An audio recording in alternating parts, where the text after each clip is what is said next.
Welcome to Step by Step.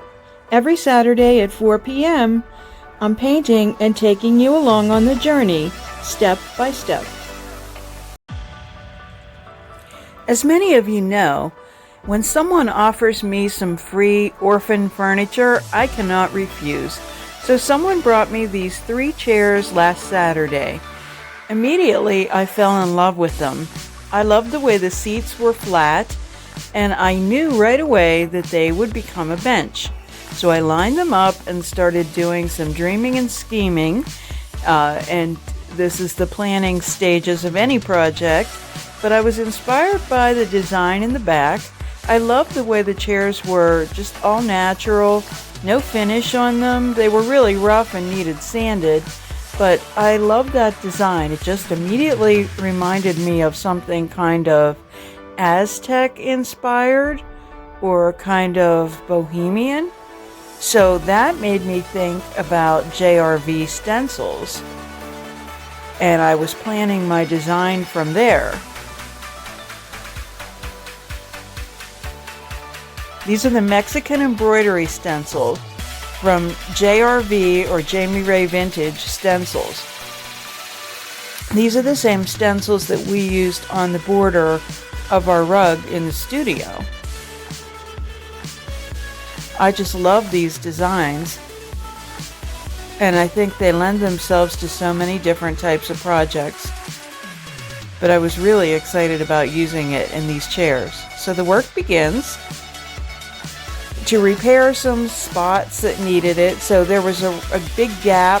So how I repaired that was to fill it with wood glue and then use a clamp from Harbor Freight. This is I think it's called a drawer clamp, but you just fill it with the wood glue and then tighten the clamp up to where the glue will start to squeeze out, and then just wipe off the excess glue and just let that sit until the glue dries, and then it's tight again.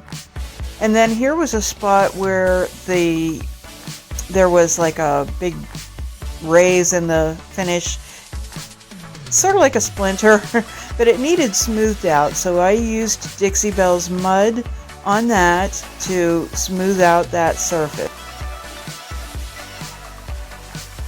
So now I lay out my board that I'm going to use for my seat. It is a headboard that I cut down. It's a vintage waterfall headboard that had some condition issues on the edges. It was peeling veneer. So I thought, why not use it in this project? I also loved the grain of the wood, how it went in sort of a diamond pattern that also mimicked my thoughts. So here's part of the planning. I intend to cut it off on the sides where the lines are, and then see those little circles, those little spacers that I put in there are actually Jenga blocks from the 5 and Below store. They're generic Jenga blocks, tumbling towers maybe, but put those in there just to make a cohesive back on it. But here's a close-up of that grain in the wood, which I think is just gorgeous. So I did measure it according to the previous seat, which was 14 inches, but then I felt like it needed a little bit something else. So then I started eyeing up molds, and this one is one I've had for a long time from IOD, or Iron Orchid Designs. So I intend to use the mold that's on the top. Now, initially I made one out of modeling material from Redesign with Prima, and then I put it on there and I needed to trim it. So I used a razor, I trimmed it, and then I flipped it so the good design would be at the top. And I used wood glue to attach it to the piece. So there it is, and various stages of painting. I used several different colors and kept layering the paint and using a water bottle to kind of blend it in a little.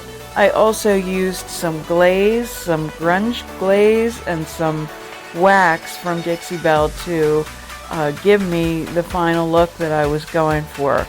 I used Voodoo Gel Stain with some paint up in smoke on the seat, to also go over the design that was on the seat. I didn't want to lose it, so I really am pleased with the result. Hope you like it too. I want to thank you so much for watching today, and we hope you visit us at lavintagedecor.company, and on Instagram we're lavintagedecor, and on Facebook you'll find us at lavintagedecor Altoona. Stay well